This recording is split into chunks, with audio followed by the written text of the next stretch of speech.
नमस्कार। Plate tectonic theory तीन या चार वीडियो प्लेट टेक्टोनिक थियरी पर ही हुए। उसे आप लोगों ने मेरे साथ पढ़ा, अच्छे से समझा कि प्लेटें किस तरह से काम करती हैं, उनका मैकेनिज्म कैसा है और विभिन्न भूगर्भिक संरचनाएं, चाहे वलित पर्वत हो या फिर खाइयाँ हो, समुद्री खाइयाँ जो होती हैं ट्रेंच बोलते हैं, या फिर महासागरीय कटक या ज्वालामुखी क्रिया या भूकंप, इनका उद्गम कैसे होता है। ये भूगर्भिक क्रियाएं हैं जो कि पृथ्वी की गर्भ से पैदा होती हैं। तो इन सभी क्रियाओं की व्याख्या करने में प्लेट टेक्टोनिक थियरी सक्षम है। प्लेट टेक्टोनिक थियरी पर आइए हम आगे नोट्स लिखवा देते हैं।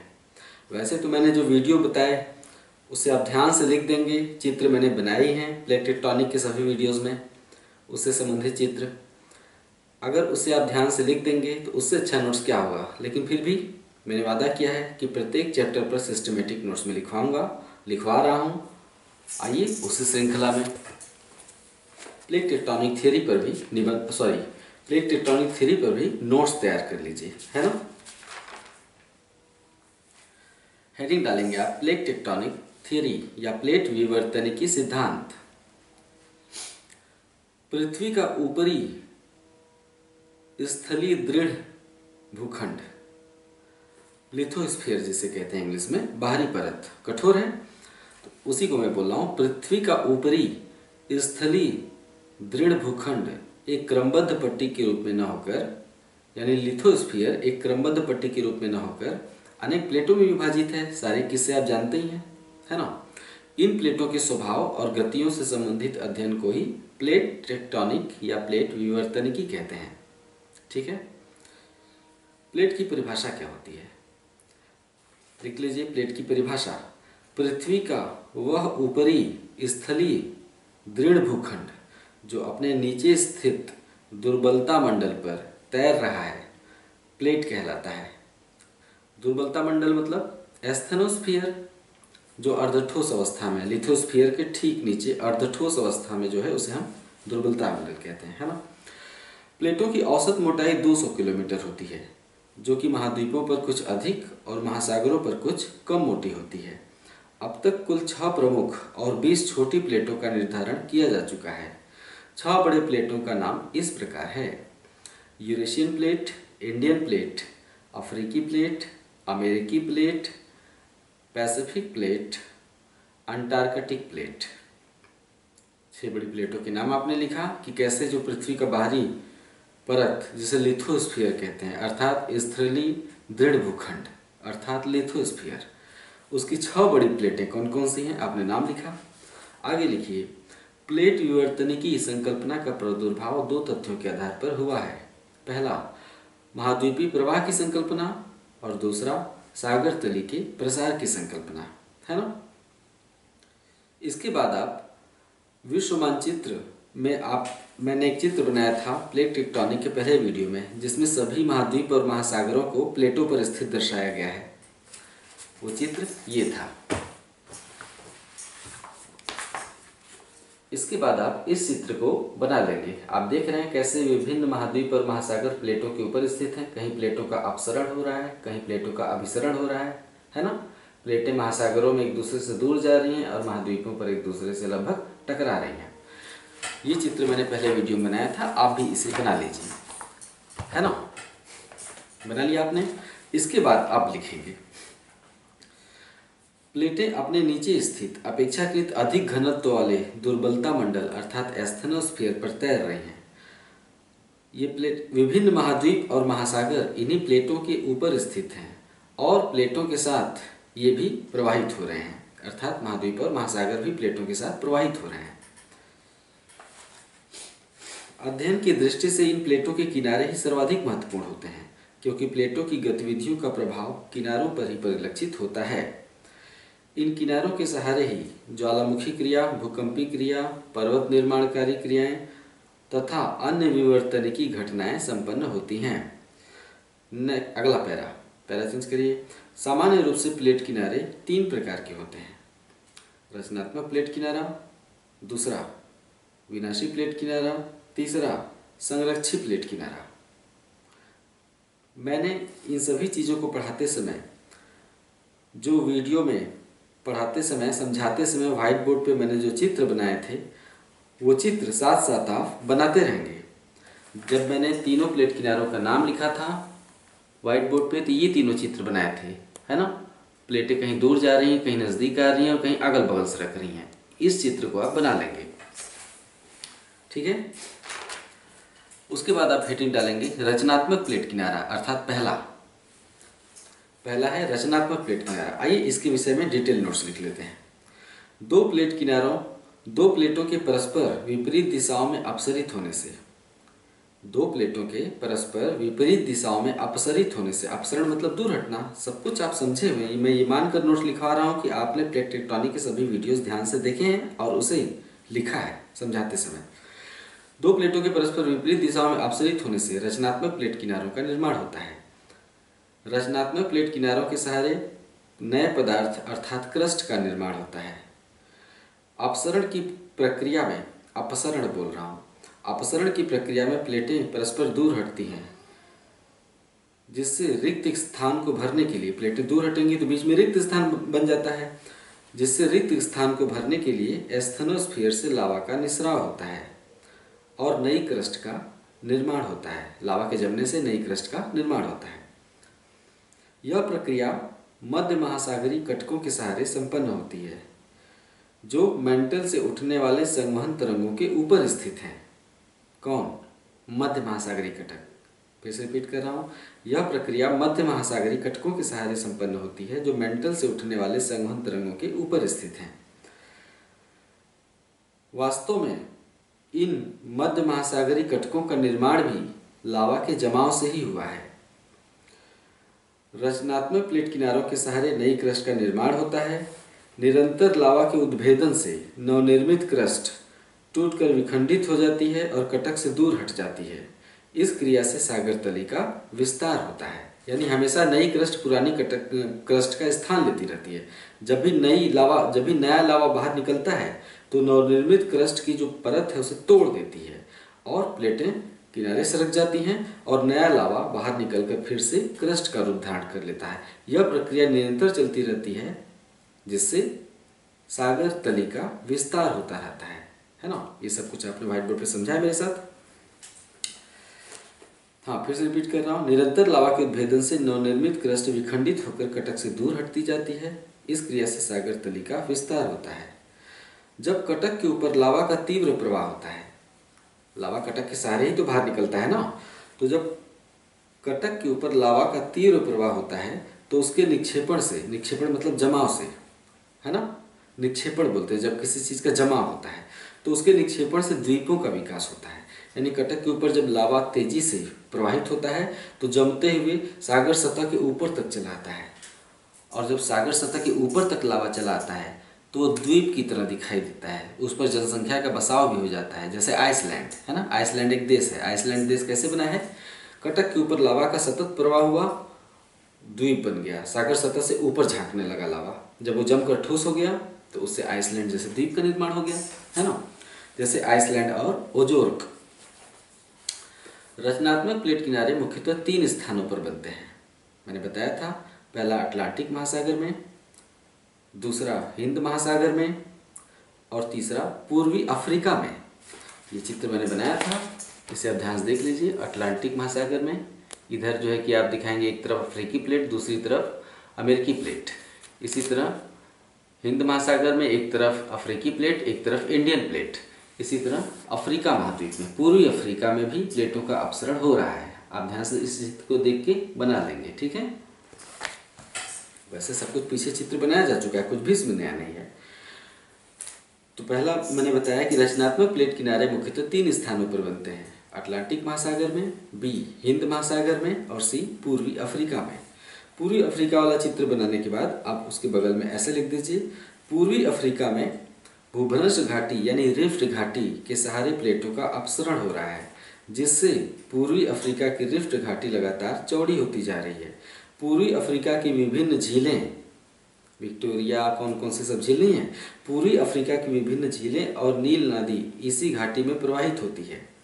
रिफ्ट घाटी के फैलाव से उसके नीचे स्थित प्लेट लगातार पतली होती जा रही है, अभी टूटी नहीं है, अभी पतली हो रही है, फैल रही है। तो तो रिफ्ट घाटी के फैलाव से उसके नीचे स्थित प्लेट लगातार पतली होती जा रही है। जब यह पूरी तरह से गल जाएगी, प्लेट की बात कर रहा हूँ, जब प्लेट पूरी तरह से गल जाएगी तो रिफ्ट घाटी नीचे की ओर धसक जाएगा और उसके स्थान पर, जहाँ आज नील नदी बह रही है, जब रिफ्ट घाटी नीचे धसक जाएगा तो उसके स्थान पर सागर का विस्तार हो जाएगा।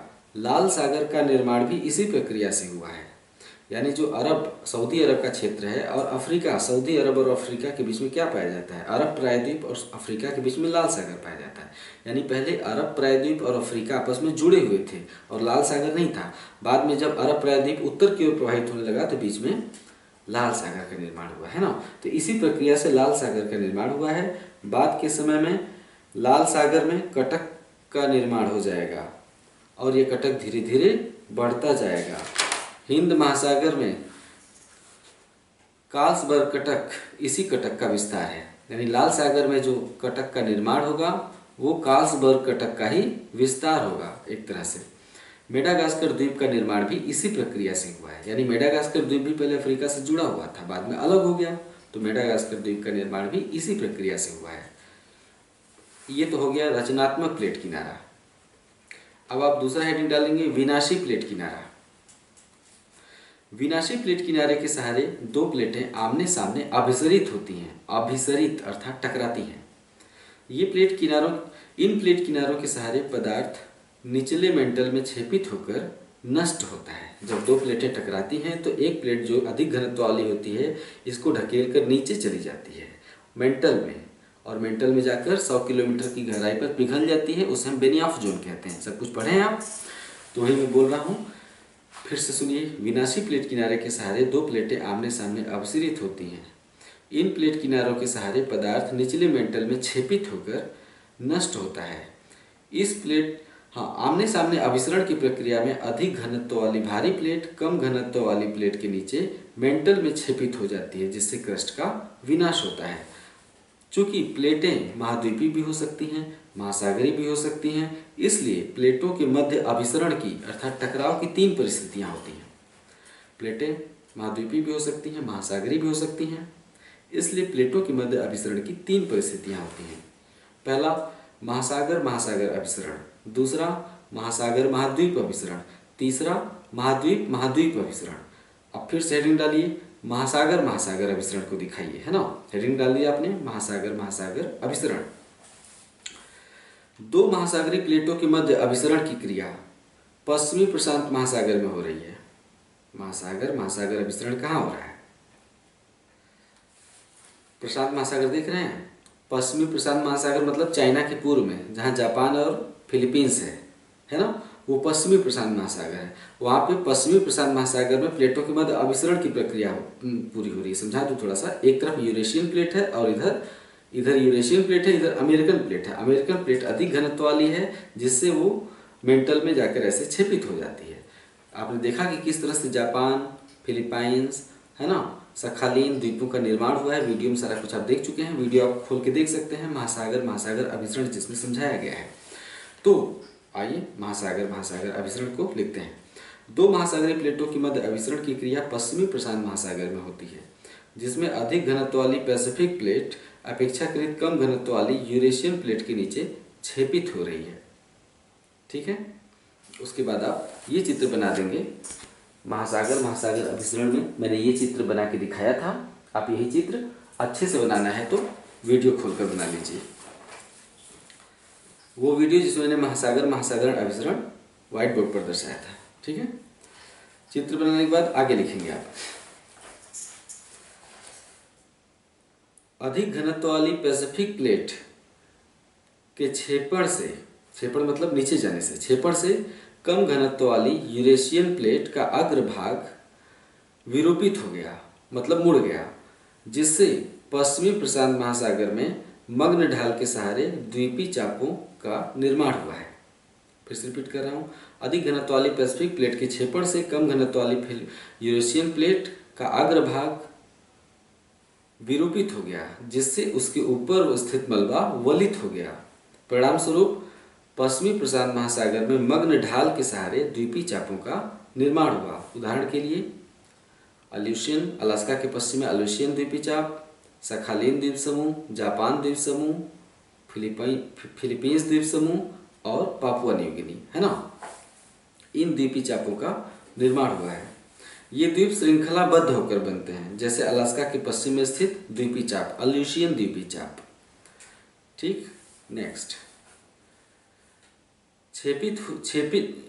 छेपित हुई पैसिफिक प्लेट मैंटल में जाकर, पैसिफिक प्लेट का छेपित होता है क्योंकि अधिक घनत्व वाली है, तो छेपित हुई पैसिफिक प्लेट मैंटल में 100 किलोमीटर की गहराई में जाकर पिघल जाती है, जिससे लावा का निर्माण होता है।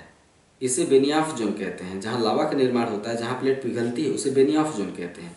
बेनियाफ जोन में लावा का निर्माण होता है। यह लावा ऊपर स्थित यूरेशियन प्लेट के दरारों के सहारे ऊपर उठता है और सागर सतह पर, प्लेट की दरारों के सहारे लावा ऊपर उठता है और सागर सतह पर स्थित द्वीपों पर ज्वालामुखी क्रिया के रूप में प्रकट होता है। सागर सतह पर कौन से द्वीप हैं? फिलीपाइंस द्वीप, जापान द्वीप समूह। तो सागर सतह के ऊपर जो द्वीप उठे हुए हैं उस पर यह लावा ऊपर उठता है और ऊपर स्थित द्वीपों पर ज्वालामुखी क्रिया के रूप में प्रकट होता है ना। और धीरे धीरे ज्वालामुखी पर्वत का रूप धारण कर लेता है। जब लावा एक के ऊपर जमा होता जाता है द्वीपों पर, तो पर्वत का रूप धारण कर लेता है। ठीक, नेक्स्ट, इस क्षेत्र के अधिकांश द्वीपी चापों पर ज्वालामुखी शिखर पाए जाते हैं। किस क्षेत्र? अरे वही पश्चिमी प्रशांत महासागर। पश्चिमी प्रशांत महासागर क्षेत्र के अधिकांश द्वीपी चापों पर ज्वालामुखी शिखर पाए जाते हैं, जैसे जापान का फ्यूजियामा, है ना। इसी तरह फिलीपींस का माउंट ताल, माउंट मेयान, माउंट पिनाटिबू। नेक्स्ट, पश्चिमी प्रशांत महासागर के मग्न तट पर अनेक ज्वालामुखी क्रियाएं होती हैं, जिस कारण यह क्षेत्र अग्निवलय के आधे भाग का निर्माण करता है। रिंग ऑफ फायर कहाँ है? प्रशांत महासागर का जो दोनों तटीय क्षेत्र, एक तरफ अमेरिका का तटीय क्षेत्र, एक तरफ एशिया का तटीय क्षेत्र, प्रशांत महासागर के जो दोनों किनारे हैं उसे हम रिंग ऑफ फायर कहते हैं, क्योंकि दोनों किनारों पर ज्वालामुखी क्रिया होती है। तो पश्चिमी प्रशांत महासागर के मग्न तट पर अनेक ज्वालामुखी क्रियाएं होती हैं, जिस कारण यह क्षेत्र अग्निवलय के आधे भाग का निर्माण करता है। नेक्स्ट, जिस स्थान पर पैसिफिक प्लेट छेपित होती है वहां गहरे महासागरीय खड्ड का निर्माण होता है, जैसे Philippines trench, Mariana trench. Next, Pacific plate द्वारा यूरेशियन प्लेट पर रगड़ के परिणाम स्वरूप इस क्षेत्र में अधिकतर भूकंप आते हैं। पैसिफिक प्लेट जब यूरेशियन प्लेट के नीचे ऐसे प्रवेश करती है तो यूरेशियन प्लेट पर रगड़ पैदा होती है, इसके चलते भूकंप आता है। उसी को व्यवस्थित रूप से ऐसे लिखिए,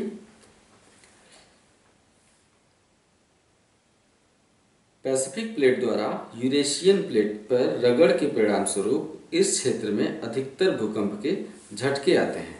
ठीक है, इन दोनों महासागरीय प्लेटों का अभिसरण महाद्वीपीय मग्न ढाल के सहारे संपन्न होता है।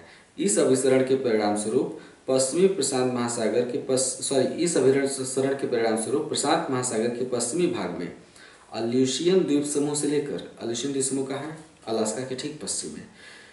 इस अभिसरण के परिणाम स्वरूप प्रशांत महासागर के पश्चिमी भाग में अल्यूशियन द्वीप समूह से लेकर पापुआ न्यू गिनी तक के क्षेत्र में भूकंप, ज्वालामुखी की अधिकांश घटनाएं घटित होती हैं।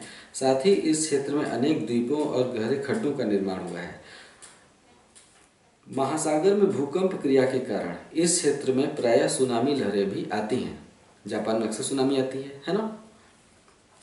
जब सागर में भूकंप आएगा तो समुद्र का सतह, उस पर लहर पैदा हो जाता है। वो लहर तट की ओर चल पड़ता है। तट पर जब वो लहर पहुंचती है तो विकराल रूप धारण कर लेती है। शहर के शहर तबाह हो जाते हैं सुनामी के प्रकोप से। हाँ, अगला हेडिंग डालिए, महाद्वीप महासागर अभिसरण। ठीक है, मैंने बताया था कि प्लेटों के मध्य अभिसरण की 3 परिस्थितियां होती हैं। पहला है महासागर अभिसरण, जिसे आपने अभी समझा। अब है महाद्वीप महासागर अभिसरण, यानी एक महाद्वीपीय प्लेट और दूसरी महासागरीय प्लेट।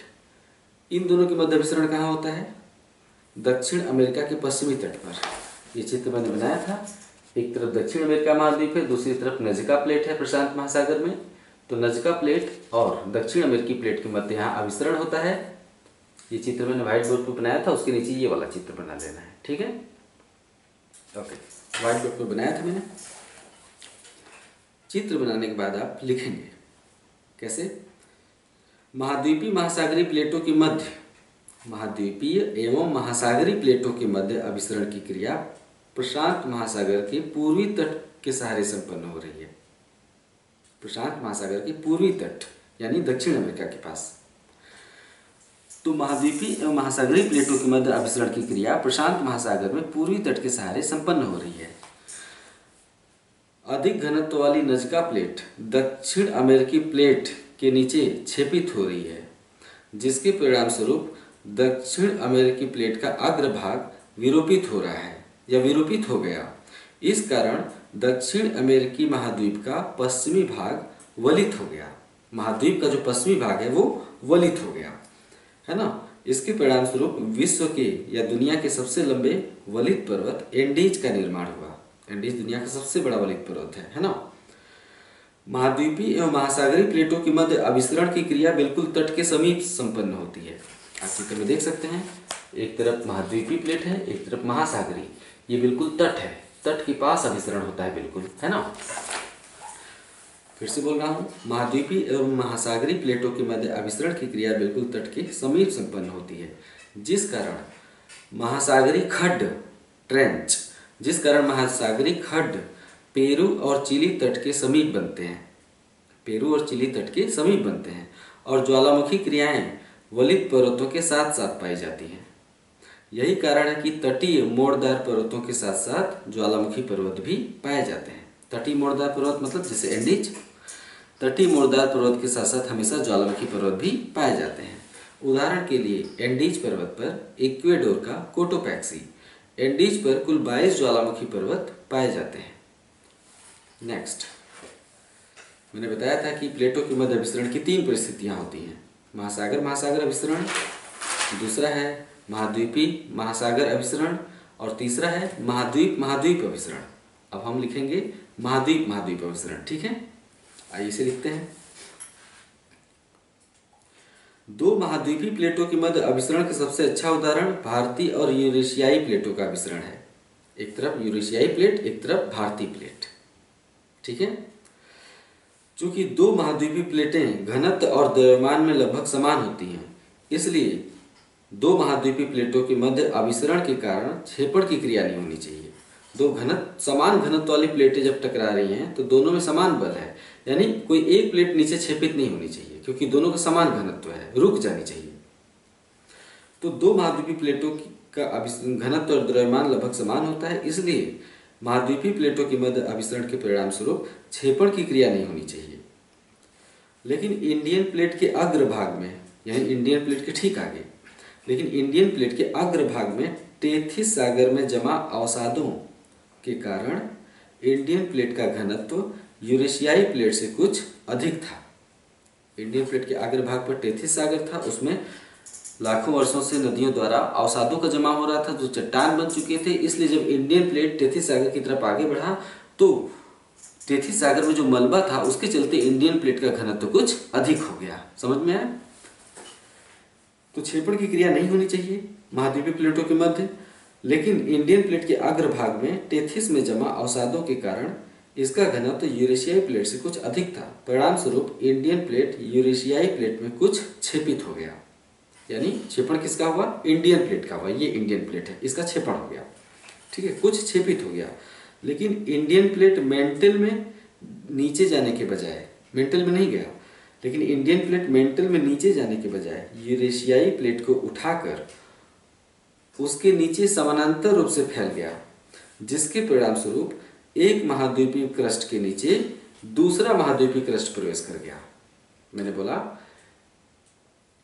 कि लेकिन इंडियन प्लेट नीचे मेंटल में जाने के बजाय, मेंटल में नहीं गया, मेंटल में जाने के बजाय यूरेशियाई प्लेट को उठाकर उसके नीचे समानांतर रूप से फैल गया, जिसके परिणाम स्वरूप एक महाद्वीपीय क्रस्ट के नीचे दूसरा महाद्वीपीय क्रस्ट प्रवेश कर गया, ठीक है, जिससे महाद्वीपीय प्लेटों की 2 तहें बन गई, जिससे महाद्वीपीय प्लेटों की 2 तहें बन गई। यही कारण है कि इस स्थान पर तिब्बत जैसा विशाल और ऊंचे पठार का निर्माण हो गया। है ना। उसके बाद आप ये चित्र बना लेंगे कैसे इंडियन प्लेट उत्तर की ओर प्रवाहित हो रही है। उत्तर में यूरेशियाई प्लेट है, बीच में हिमालय है, हिमालय के ठीक दक्षिण में टेथिस सागर में जमा अवसाद है। ये चित्र मैंने व्हाइट बोर्ड पर बनाया था, आप इसे बना लेंगे। उसके बाद आप लिखेंगे भारतीय प्लेट ही क्यों क्षेपित हुआ।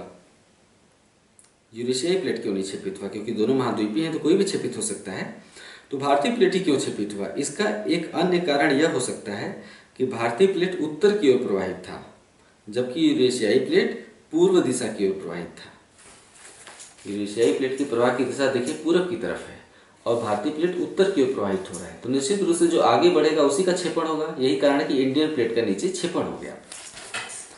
मैं फिर से बोल दूं, भारतीय प्लेट ही क्यों क्षेपित हुआ, इसका एक अन्य कारण यह हो सकता है कि भारतीय प्लेट उत्तर दिशा की ओर गतिशील था, जबकि यूरेशियाई प्लेट पूरब की ओर प्रवाहित है। दूसरे, जब भारतीय प्लेट उत्तर की ओर प्रवाहित हो रहा था तो भारतीय प्लेट के आगे क्या है, टेथिस सागर। टेथिस सागर में क्या है, सदियों से जमा अवसाद जो चट्टान का रूप धारण कर चुके हैं। यानी एक चीज जब दूसरे चीज को ढकेलेगी तो उसमें मोड़ पड़ जाएंगे, है ना, ऐसे। तो जब भारतीय प्लेट उत्तर की ओर प्रवाहित था तो इस क्रम में टेथिस सागर में लंबे समय काल से जमा हो रहे अवसादों में वलन की क्रिया होने लगी, जिससे हिमालय पर्वत की उत्पत्ति हुई। ठीक है, चूंकि भारतीय प्लेट का क्षेपण इंडियन प्लेट का क्षेपण तीन चरणों में, तीन अलग अलग चरणों में संपन्न हुआ। यही कारण है कि हिमालय की तीन श्रृंखलाएं पाई जाती हैं। कौन कौन सी हैं, वृहद हिमालय, लघु और शिवालिक। चूंकि यह संपूर्ण क्षेत्र अभिसरण का क्षेत्र है, या इस तरह से लिखिए, चूंकि हिमालय के नीचे अभी भी दोनों प्लेटों की मध्य अभिसरण की क्रिया संपन्न हो रही है, इसलिए समूचा हिमालय भूकंप की दृष्टि से संवेदनशील क्षेत्र है। अभी तक आपने पढ़ा रचनात्मक प्लेट किनारा, उसके बाद आपने पढ़ा विनाशी प्लेट किनारा। विनाशी प्लेट किनारा के अंतर्गत आपने पढ़ा कि प्लेटों की मध्य अभिसरण की तीन परिस्थितियां होती हैं, यह आपने पढ़ा। अब तीसरा किनारा आप पढ़ेंगे। तीसरा किनारा कौन सा है, संरक्षी किनारा। इसको 4 लाइनें लिख लीजिए। जब दो प्लेटें एक दूसरे के अगल बगल विपरीत दिशा में सरकती हैं, यानी ऐसे ऐसे, एक प्लेट इधर जाए एक प्लेट इधर जाए, विपरीत दिशा में से सरके, ऐसे, न दूर जाए न पास आए, बल्कि अगल बगल ऐसे सरके। ठीक है, जब दो प्लेटें एक दूसरे से अगल बगल खिसकती हैं विपरीत दिशा में, तो वहां संरक्षी प्लेट किनारे का निर्माण होता है। संरक्षी प्लेट किनारे के सहारे रूपांतर भ्रंश का निर्माण होता है।